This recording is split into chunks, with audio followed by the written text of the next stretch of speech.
तथा जनसङ्ख्या मन्त्रालयको कोभिड-19 सम्बन्धी नियमित प्रेस ब्रिफिङमा स्वागत छ। म प्राध्यापक डाक्टर जागेश्वर गौतम। हामी हरेक दिन जस्तै आज पनि नेपालमा कोभिड-19 संक्रमणको राष्ट्रिय अद्यावधिक विवरणका साथ उपस्थित भएका छौँ। हामीलाई साङ्केतिक भाषामा दिनेश श्रेष्ठले साथ दिइरहनु भएको छ।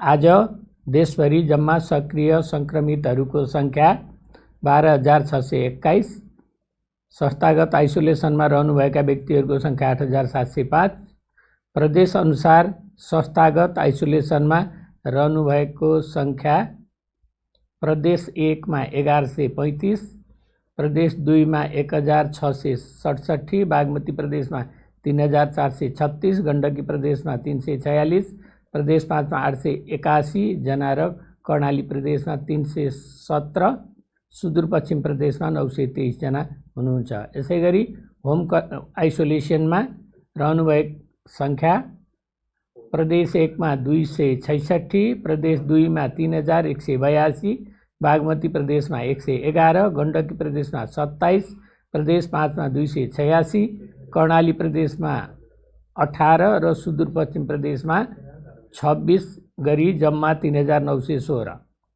हाल विश्व नै कोभिड-19 को चपेटामा परेको छ।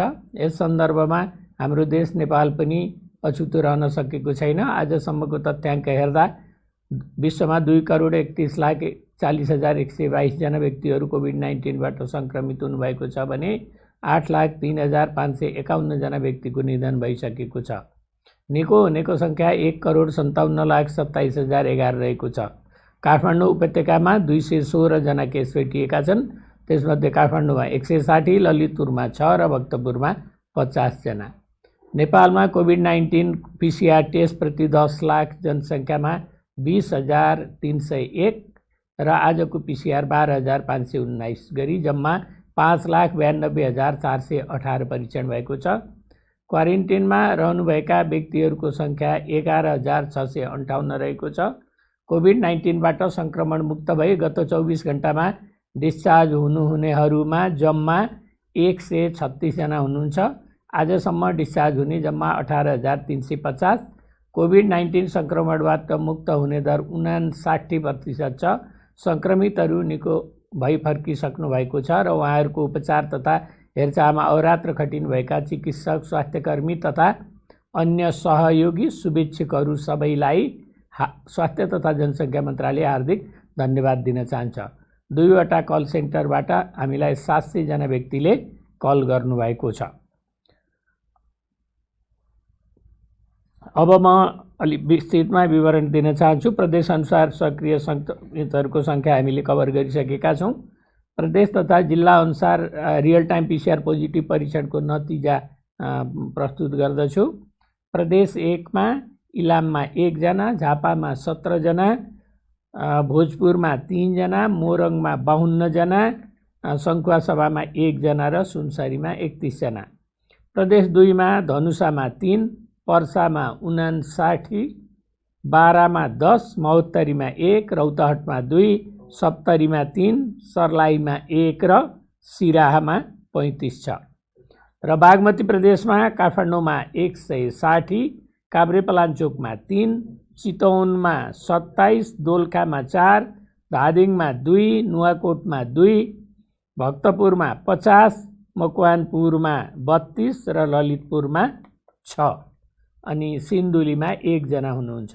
त्यस्तै गण्डकी प्रदेशमा कास्कीमा 16, तनहुँमा 2, नवलपरासी पूर्वमा 3, बागलुङमा 1 र स्याङ्जामा 1। प्रदेश 5 मा कपिलवस्तुमा 15, नवलपरासी पश्चिममा 3, पाल्पामा 1, प्युठानमा 1, बर्दियामा 7, बाँकेमा 28, रूपन्देहीमा 23 र रोल्पामा 1 जनाको परीक्षण पोजिटिभ आएको छ। यसैगरी कर्णाली प्रदेशमा जुम्लामा 2, सल्यानमा 6 र सुर्खेतमा 2 जना र सुदूरपश्चिम प्रदेशमा कैलालीमा 14, डडेलधुरामा 1 र डोटीमा 1 गरी जम्मा 182 महिला र 452 पुरुष गरी जम्मा 634 जना सङ्क्रमित भेटिनु भएको छ। प्रादेशिक विवरण हाल क्वारेन्टिनमा रहेका व्यक्तिहरूको सङ्ख्या यस प्रकार छ। प्रदेश 1 मा 1419, 2 मा 1330, बागमती प्रदेशमा 700, गण्डकी प्रदेशमा 2607, प्रदेश 5 मा 1703, कर्णाली प्रदेशमा 593 र सुदूरपश्चिम प्रदेशमा 3306। डिस्चार्ज हुनेहरूको सङ्ख्या पनि यस प्रकार छ। प्रदेश 1 मा 1236, प्रदेश 2 मा 4054, बागमती प्रदेशमा 743, गण्डकी प्रदेशमा 1592, प्रदेश 5 मा 4377, कर्णाली प्रदेशमा 1974 र सुदूरपश्चिम प्रदेशमा 4374 गरी जम्मा 18350। उपचाररत बिरामीहरूको आइसियुमा उपचार भइरहेको विवरण यस प्रकार छ। प्रदेश 1 मा 15 जना हुनुहुन्छ, प्रदेश 2 मा 46, बागमती प्रदेशमा 52, गण्डकी प्रदेशमा 6, प्रदेश 5 मा 16 गरी जम्मा 135 जना र भेन्टिलेटरमा उपचाररत जम्मा 12 जना हुनुहुन्छ र उहाँहरू बागमती प्रदेशमा हुनुहुन्छ। र जिल्लागत 500 भन्दा माथि सङ्क्रमितहरू रहेको जिल्लाहरू चाहिँ 6 वटा छन्। ती जिल्लाहरू हुन् मोरङ, पर्सा, महोत्तरी, रौतहट, सर्लाही र काठमाडौँ। शून्य सङ्क्रमित भएको जिल्लाहरू 3 वटा छन्। ती जिल्लाहरू हुन् मुस्ताङ, म्याग्दी र हुम्ला। र आज जानकारी छ हामीसँग। सबैलाई यो सूचना स्वास्थ्य तथा जनसङ्ख्या मन्त्रालयले जारी गरेको छ कि पिसिआरको स्वाब सङ्कलन गरिसकेपछि सबैजना क्वारेन्टिनमा बस्नुहुन र कति दाजुभाइ दिदीबहिनीहरू आरटिपिसिआरको लागि स्वाब सङ्कलन गरिसकेपछि पनि क्वारेन्टिनमा नबसेको भन्ने गुनासो आइरहेको छ। कम्पलसरी रूपमा क्वारेन्टिनमा बस्नुहुनेछ र सरकारी अस्पतालमा नर्सिङ स्टाफ, प्यारामेडिक्सहरूले पिपी नपाउनु भएको भन्ने चाहिँ गुनासो आएको छ। यसमा यदि त्यस्तो हुन गएमा हाम्रो चाहिँ 2टा कल सेन्टरहरू छन्, 1115 र 1133। यी 2टा नम्बरमा कल गरी गुनासो टिपाउनु हुन हामी अनुरोध गर्दछौँ। र अहिले काठमाडौँमा चाहिँ पोजिटिभ आउनेहरूको सङ्ख्या बढिरहेको छ र जो पोजिटिभ आउनुहुन्छ उहाँहरूको सम्पर्कमा आएका व्यक्तिहरूलाई हामी प्राइमरी कन्ट्याक्ट भन्छौँ। प्राइमरी कन्ट्याक्टमा आएका व्यक्तिहरूले तुरुन्त चाहिँ पिसिआरको लागि स्वाब कलेक्सन गर्ने भनेर दबाब दिइरहेको पनि सुन्नमा आएको छ र स्याम्पल कलेक्सन गर्नको लागि प्राइमरी कन्ट्याक्टसँग आइसोलेसनमा जो जानुहुन्छ पोजिटिभ आएर, पिसिआर पोजिटिभ आएर, उहाँहरूसँग सम्पर्कमा रहेका प्राइमरी कन्ट्याक्टहरू सङ्क्रमितसँग सम्पर्क भएको अन्तिमबाट गणना गर्दा 5 देखि 7 दिन पुगेपछि मात्रै आरटिपिसिआरको लागि स्वाब सङ्कलन गराउनु हुन अनुरोध छ र तुरुन्त पिसिआरको लागि स्वाब सङ्कलन गर्यो भने यसमा फाल्स नेगेटिभ आउँछ। नेगेटिभ आयो भनेर ढुक्क हुने, तर भित्र कोरोना सङ्क्रमण हुने डर हुने हुनाले 5 देखि 7 दिन कुर्नु हुन र उक्त समयमा छुट्टै क्वारेन्टिनमा बस्नु हुन हामी अनुरोध गर्दछौँ। र काठमाडौँको जनसङ्ख्याको आधारमा स्वाब कलेक्सन गर्न अप्ठ्यारो महसुस भएको भन्ने सूचना पनि हामीलाई प्राप्त भएको छ। त्यसकारण चाहिँ हामी नमुना परीक्षणको लागि स्वाब सङ्कलन गर्ने केन्द्रहरूको बारेमा हामी बताउन गइरहेको छौँ। यी केन्द्रहरू हुन् पाटन अस्पताल, निजामती कर्मचारी अस्पताल, त्रिवी शिक्षण अस्पताल, शुक्रराज ट्रपिकल तथा सरुवा रोग अस्पताल, वीरेन्द्र अस्पताल छाउनी, स्टार अस्पताल, नेपाल प्रहरी अस्पताल, भक्तपुर अस्पताल, काठमाडौँ मेडिकल कलेज शिक्षण अस्पताल, चिकित्सा विज्ञान राष्ट्रिय प्रतिष्ठान वीर अस्पताल, सशस्त्र प्रहरी बल अस्पताल बलम्बु, परोपकार प्रसुति तथा स्त्रीरोग अस्पताल हेम्स अस्पताल र नेपाल कोरिया मैत्री अस्पताल भक्तपुर छन्। यो ठाउँमा गएर क्राइटेरियामा परेका व्यक्तिहरूले आफ्नो स्वाब सङ्कलन गर्न सक्नुहुन्छ। र यसपछि दुःखद खबरहरू छन्। दुःखद खबरमा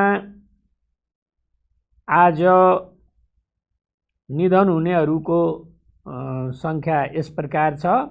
सुनसरीमा एक 6 वर्षीय बालिका र एक 67 वर्षीय पुरुष, पर्सामा 3 जना हुनुहुन्छ, 61 वर्षीय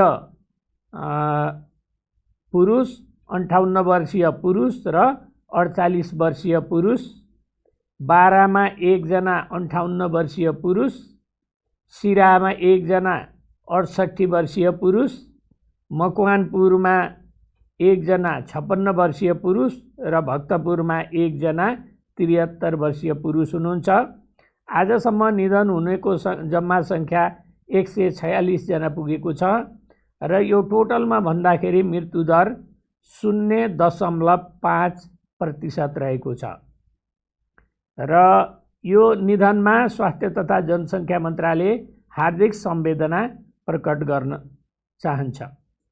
र आजको यो कोरोना सम्बन्धी नेसनल अपडेट यहीँनिर सकिन्छ।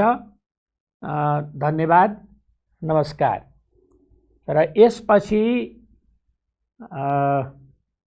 स्वास्थ्य मन्त्रालयका प्रमुख विशेषज्ञ डाक्टर रोशन पोखरेलसँग लिएको अन्तर्वार्ताको सम्पादित अंश हामी प्रस्तुत गर्न गइरहेका छौँ। यहाँबाट मलाई बिदा दिनुहोस्। धन्यवाद।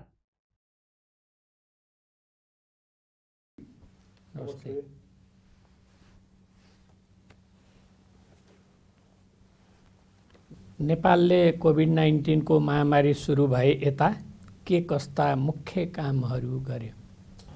नेपालले सबभन्दा पहिले त कोभिडको महामारी जुन चाइनाबाट सुरु भएर आयो त्यसपछि हामीले पनि सतर्कता अपनाउनुपर्छ भन्ने हिसाबले पहिले सुरुमा लकडाउनको अवस्थामा गयौँ। हामी लकडाउनको अवस्थामा गइसकेपछि त्यसले चाहिँ हामीलाई थुप्रै कुराहरूमा प्रिपरेसन गर्ने पनि एउटा मौका दियो र कोभिडलाई बुझ्ने पनि मौका दियो।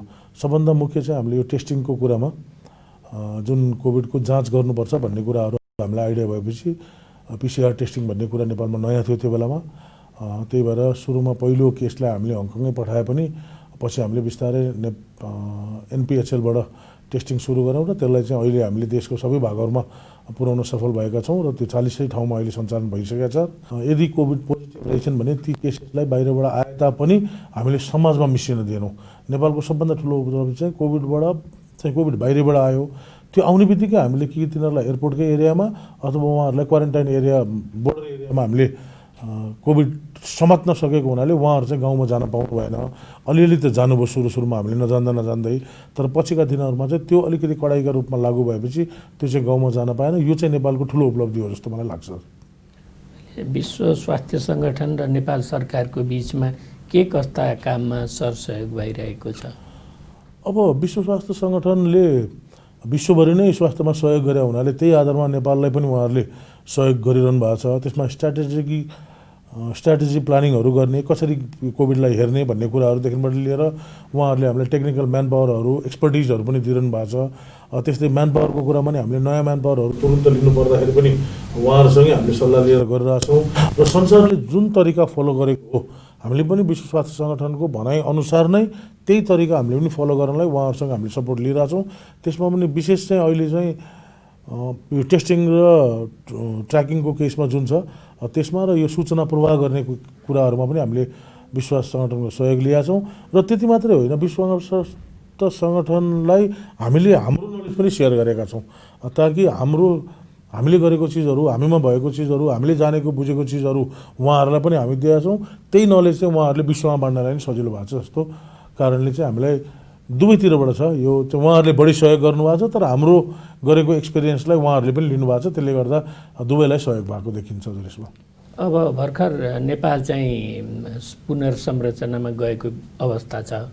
3 तहमा सरकार छन्। हजुर, यो 3 तहको सरकारको बिचमा काम गर्नलाई हामीलाई के चुनौतीहरू छन् स्वास्थ्य मन्त्रालयको तर्फबाट? यसमा सुरुमा हामीलाई चुनौती नै भयो, किनभने अब यो कोभिड नभएको भए पनि यो 3 तहको सरकारको कार्यप्रति जुन हुनुपर्ने हो त्यो चाहिँ बिस्तारै हामी सिक्दै थियौँ। कोभिडले झन् हामीलाई त्यसमा परिपक्व बनायो। त्यही भएर कहिलेकाहीँ सुरुमा हामी कन्फ्युज भयौँ। अलिकति हामीलाई गाह्रो के भयो भने कसले गर्ने भन्ने कुरामा चाहिँ सुरुमा चाहिँ हामीलाई अलिकति कन्फ्युजन भएको थियो। तर बिस्तारै चाहिँ के हुँदै गयो भने यो सिसिएमसी पनि आयो, कोभिड क्राइसिस म्यानेजमेन्ट सेन्टर पनि आयो, स्वास्थ्य मन्त्रालय थियो। त्यसपछि हामीले डिस्ट्रिक्ट सिसिएमसी गऱ्यौँ। स्वास्थ्य मन्त्रालयका तलैसम्म गएका जुन संरचनाहरू छन् ती संरचनालाई नै हामीले हाम्रैमा बाँध्न सक्यौँ। त्यो सबैले गर्दाखेरि अब चाहिँ बिस्तारै सजिलो हुँदै गएको छ। सुरुका दिनमा चाहिँ कठिनाइ नै थिए, कसले गर्ने, के गर्ने, कसको काम भनेर त्यो एउटा अवस्था थियो भने अहिले चाहिँ हामी कसको काम भनेर कर्तव्यबोध हामीलाई भइसक्यो। त्यो कारणले गर्दाखेरि अब चाहिँ धेरै सजिलो भएको छ पहिले हेरिकन। अब अहिले नवसामान्यीकरणको अवस्थामा चाहिँ जनताहरूलाई सरकारको के सल्लाह हुन सक्छ? अब यो नवसामाजिकरण भन्ने नयाँ शब्द हामीले प्रयोग गऱ्यौँ, त्यो न्यू नर्मल भनेर भन्छौँ। यो चाहिँ अब कोभिड चाहिँ हाम्रो जीवनमा आइसक्यो। जसरी कुनै पनि एउटा रोग पहिले आउँदाखेरि के नहो भने HIV एड्स आउँदाखेरि पनि हामी 1984 तिर के हो भन्ने थियो भने अब यो 2019बाट कोभिड आयो। आइसकेपछि अब हामीले कोभिडसँग बाँच्न सिक्नुपर्छ भन्ने कुरा चाहिँ हामी सबैले बुझ्नुपर्ने कुरा आयो। अब कोभिडसँग बाँच्नलाई हामीले हाम्रो व्यवहारहरूलाई परिवर्तन गर्नु पर्यो। हुन त प्रवक्ता दाजुले सधैँ नै भन्नुहुन्छ SMS का कुराहरू, त्यसमै पनि हामीले मुख्य जोड दिनु पर्यो। यसमा चाहिँ हाम्रो यो सबभन्दा पहिले सोशल डिस्टेन्सिङको कुरा आउला, मास्कको कुरा आउला, सेनिटाइजेसनको कुरा आउला। यो चाहिँ हाम्रो लाइफको पार्ट हुन गयो अब भनेर हामीले बुझ्नु पर्यो। त्यो भयो भने चाहिँ हामी कोभिडसँग बाँच्न सक्छौँ। होइन यो क्षणिक हो भनेर हामीले यसलाई नकार्न पाइएन। यो लङ टर्म जान्छ। WHO ले भनेअनुसार 2021 डिसेम्बरसम्मै हुन्छ भनेर अर्को वर्षको डिसेम्बर भनेको भनेपछि हामी कोभिडसँग बाँच्न सिक्नुपर्छ। त्यो बाँच्नको लागि हामी यो न्यू नर्मल स्टेजमा जानुपर्छ। त्यो भनेको SMS नै हो। SMS लाई पालना गरेर हामीले हाम्रो दैनिक क्रियाकलाप अगाडि बढाउन सक्नुपर्छ हजुर। अब यो कोभिड-19 को चाहिँ व्यवस्थापनमा हाम्रो उत्तरदायित्वलाई कसरी बढाउन सकिन्छ होला? यसमा मैले अघि पनि भने यो समन्वयको कुरा जुन छ, अलिकति सुरुका दिनमा समन्वय हामीले गर्न सकेनौँ कि भन्ने भयो। त्यही समन्वय नभएको आधारमा हामीले सिसिएमसी पनि राज्यबाट खडा भयो। अब अहिले चाहिँ त्यसमा के देखियो भने सुरुमा चाहिँ अलिकति कोअर्डिनेसन नभएको, त्यसलाई हामी अलिकति कोअर्डिनेसन गर्दैछौँ। अब त्यसले चाहिँ अर्को कुरा हाम्रो चाहिँ के छ भने ठुलो क्यालामिटी हुनबाट जोगाउनु पर्यो राज्यले। ठुलो क्यालामिटी भने अननेचुरल डेथ, कोभिडबाट मृत्यु हुने सङ्ख्या जुन छ त्यो घटाउनलाई चाहिँ हामीले अलि बढी ख्याल गर्नु पर्यो। र यसमा चाहिँ यो स्वास्थ्य मन्त्रालयको मात्रै जिम्मेवारी हो भनेर अरूले पन्छिन पाइएन। यसमा गृहले नै उत्तिकै जिम्मेवारी लिनु पर्यो, यसमा प्रहरी प्रशासनले नै उत्तिकै जिम्मेवारी लिनु पर्यो र मुख्य कुरा यसमा जनताले जिम्मेवारी लिनु पर्यो। जबसम्म जनताले जिम्मेवारी लिँदैनन्, यसलाई सिरियस रूपमा लिँदैनन् भने मतलब मास्क लाउनुपर्छ भनेपछि मास्क लाउनु पर्यो। बाहिर निस्किँदा मास्कलाई जोग जस्तो गरेर आधा मुख छोप्ने मास्क लाएर भएन, राम्ररी लाएर निस्किनु पर्यो। हो यो आफ्नो कर्तव्यबोध भयो, जनताले जिम्मेवारी लियो र सरकारले राम्रो एउटा प्ले गर्न सक्यो भने यसलाई हामी कन्ट्रोल गर्न सक्छौँ भन्ने मैले बुझाएको छु हजुर। अब एउटा अलि हाइपोथेटिकल क्वेसन पनि छ। हजुर, एउटा स्वास्थ्य वैज्ञानिकको रूपमा तपाईँले यो भाइरस कहिलेसम्म रहला भन्ने एक्सपेक्ट गर्नुहुन्छ? यो बडो जटिल प्रश्न हजुर। अब अहिले हेर्दाखेरि अब यो भन्न सकिने अवस्थामा हामी पनि छैनौँ, किनभने विश्वका मयौँ भन्ने ठुला वैज्ञानिकहरूले नै यस कहिलेसम्म रहन सक्छ भनेर भन्न सक्नु भएको छैन। तर यो रहन्छ भनेरै हिँड्नु पऱ्यो। हामी यसैसँग बाँच्न सिक्नु पऱ्यो र यसलाई बढ्न दिन भएन। यसलाई समाजमा जुन यो मोबिलिटीको कारणले यो बढ्छ भनेका छौँ, यसलाई ट्रान्समिसनमा जानलाई हामीले रोक्नु पऱ्यो। त्यो रोक्नलाई हामीले हाम्रै व्यवहारमा परिवर्तन गर्न सक्यौँ भने यसलाई हामी अहिले जुन यसले चाहिँ हामीलाई आर्थिक रूपमा, सामाजिक रूपमा जुन यसले हामीलाई दुःख दिएको छ त्यसबाट चाहिँ हामी छिटै छुटकारा पाउन सक्छौँ। तर एक्ज्याक्टली तपाईँले मलाई सोध्नु हुँदाखेरि मैले यो कहिलेसम्म भनेर भन्दाखेरि ठ्याक्कै भन्न सक्ने अवस्थामा म अझै पनि छैन। तर यसलाई हामीले कम गर्दै लानुपर्ने हुन्छ। विश्वको अरू राज्यहरूले गरे हिसाबले हामीले अगाडि बढ्न सक्यौँ भने हामी योसँगै बाँच्न सिक्छौँ होला भन्ने मैले बुझाएको छु। अब भ्याक्सिन नआएसम्म यो रोग पुरा कन्ट्रोल हुँदैन भनेर पनि भनिएको छ होइन? भ्याक्सिन उपलब्ध भइसकेपछि नेपालले यो कसरी प्राप्त गर्ला? यसमा केही कामहरू भइरहेको छ? यसमा स्वास्थ्य मन्त्रालयले गर्नुपर्ने काम गरिरहेको छ भित्रभित्रै। हामीले भ्याक्सिनको कुरामा अहिले पहिलो भ्याक्सिन जुन रुसबाट उत्पादन भएको छ, हामीले हाम्रा काउन्टर पार्टहरू जो हुनुहुन्छ, WHO हुनुहुन्छ, UN एजेन्सीहरू हुनुहुन्छ, अरू लाइन एजेन्सीहरू छौँ, उहाँहरूसँग कुरा गरेर नेपालले एउटा बजेट छुट्याएर राखेको छ भ्याक्सिनको लागि र यो चाहिँ हामीले खरिद गर्न सक्ने दरमा जस्तो हाम्रो जस्तो डेभलपिङ कन्ट्रीले खरिद गर्न सक्ने दरमा चाहिँ बजारमा आउँदाखेरि हामी त्यो किन्न सक्ने अवस्थामा गइसकेका छौँ एउटा। अर्को कुरो WHO सँग पनि हामीले कोअर्डिनेसन गरिरहेछौँ। यो कोअर्डिनेसन गरेर हामीले जुन राज्यले भ्याक्सिन पहिले बनाउँछ उनीहरूको प्राथमिकतामा नेपाल पर्नुपर्छ है भनेर हामीले लबिङ गरिरहेछौँ। तसर्थ दुईटै चिज, एउटा लबिङलाई पनि हामीले अगाडि बढाएका छौँ भ्याक्सिन प्रोक्युरमेन्टमा हाम्रो देशलाई चाहियो भन्ने हिसाबले। त्यो लबिङ पनि छ भने एउटा आर्थिक रूपले त्यसलाई खरिद गर्नलाई चाहिने जुन एमाउन्ट हो, इकोनोमिक अवस्था हो, त्यसको पनि हामी वर्कअप गरेर त्यो चाहिँ छुट्टै राखेर हामी दुईटै प्रोसेसबाट अहिले अगाडि बढाएका छौँ। निक्लिने बित्तिकै हामीले नि पाउँछौँ भन्ने हामीलाई आशा छ। हजुर, अब कोभिड-19 को कारणले मान्छेहरूको विदेशमा डेथ चाहिँ अलि धेरै भइरहेछ, मृत्यु अलि धेरै भइरहेछ, तर नेपालमा अलिक कम देखिएको छ। हुन त मृत्यु हुनु कुरा राम्रो होइन, तर मृत्यु चाहिँ अलिक कम देखिएको छ। यसको के कारण हुनसक्छ यसमा? यसमा नेपालको अवस्थामा चाहिँ हामीले दुई तिनवटा कारण अनुमान हामीले यो पनि हेरिरहेको छौँ किन मृत्यु दर कम भयो भन्ने। एउटा मुख्य कारण चाहिँ हामी कहाँ सबै माइग्रेन्टहरू नै बाहिरबाट आउनुभएको छ, कि त इन्डियामा काम गरेर आउनेमा भेटिएको छ। पहिले सुरुमा त हामीले 95, 96, 97% भन्यौँ विदेशबाट आउनेहरू मात्रै देखिएको हुनाले विदेशमा काम गर्ने जानुभएका हाम्रा नेपाली दाजुभाइ दिदीबहिनीहरू चाहिँ यङ एजका हुनुहुन्थ्यो। यङ एजलाई असिम्टोमेटिक पनि थियो, उहाँहरूलाई सिम्टम केही पनि थिएन र कोमोर्बिडिटी पनि त्यति नभएको कारणले मृत्युदर कम भयो हो। तर अहिलेको अवस्थामा रिसेन्टली फेरि हेर्दाखेरि अब कोमोर्बिड मान्छेहरू जसलाई अरू रोग पनि छ उहाँहरूलाई पनि कोभिडले असर गरेको हो। र अर्को कुरा अलिकति उमेर भएका मान्छेहरूलाई वृद्धलाई नै असर गर्दै गएको देख्दाखेरि हालसाल यो 2-4 दिनमा अलिकति बढेको देखिएको छ। यसलाई हामीले तुरुन्तै कन्ट्रोल गर्न सक्यौँ भने यो धेरै माथि जाँदैन होला। तर यही अवस्था रहिरह्यो यसलाई हामीले कन्ट्रोल गर्न सकेनौँ भने कोमोर्बिड केसेसहरू, अन्य बिरामी भएका व्यक्तिहरू, उमेर भएका व्यक्तिहरूलाई कोभिडले गाह्रो पार्छ। तसर्थ राज्यले के भनिरहेछ भने 10 वर्ष 12 वर्षभन्दा मुनिका बच्चाहरू बाहिर ननिस्किनुहोस्, 65 भन्दा माथि गएका बाहिर नजाउँ भनेर जुन तपाईँले बारम्बार भनिरहनु भएको छ, त्यसलाई यदि हामीले पालना गर्न सक्यौँ भने र हामीले हाम्रा बाआमालाई बचाउन सक्यौँ अथवा भनौँ उमेर भएका मान्छेलाई बचाउन सक्यौँ कोभिडबाट, उहाँहरूलाई घरभित्रै राख्न सक्यौँ, बाहिर एक्सपोज हुन दिएनौँ भने पक्कै पनि यो कम हुन्छ। र हाम्रो समाजमा चाहिँ एउटा फाइदा के छ भने धेरै जसोले भनेको टेर्दिनु भएको छ, त्यसले गर्दाखेरि पनि मानेको छ। हजुर, यो समय हामीले सबै जनतालाई धन्यवाद पनि भन्नुपर्छ, किनभने मानिदिनु भएको छ। उहाँहरूले खान पुग्दैन, तरकारी किनेको छैन, तर पनि उहाँहरूले घर बसिदिनु भएको छ, डिसिप्लिन मेन्टेन गरिदिनु भएको छ। जति हो यो पनि डिसिप्लिन राम्रै हो, अझ योभन्दा राम्रो हुने चाहना चाहिँ हाम्रो छ। तर जति भइरहेको छ त्यो डिसिप्लिन राम्रो भएको हुनाले पनि हाम्रोमा चाहिँ अलिकति मृत्युदर कम भएको भनेर मैले र स्वास्थ्य मन्त्रालयले त्यसरी बुझेको छ। हजुर, अब हामी अन्त्यमा छौँ होइन? हजुर, व्यक्तिगत रूपमा तपाईँले नेपाली जनतालाई र स्वास्थ्यकर्मीलाई के सुझाव दिन चाहनुहुन्छ? यसमा पहिले चाहिँ अब स्वास्थ्यकर्मीहरूलाई चाहिँ सबभन्दा पहिले धन्यवाद भन्नुपर्ने हुन्छ।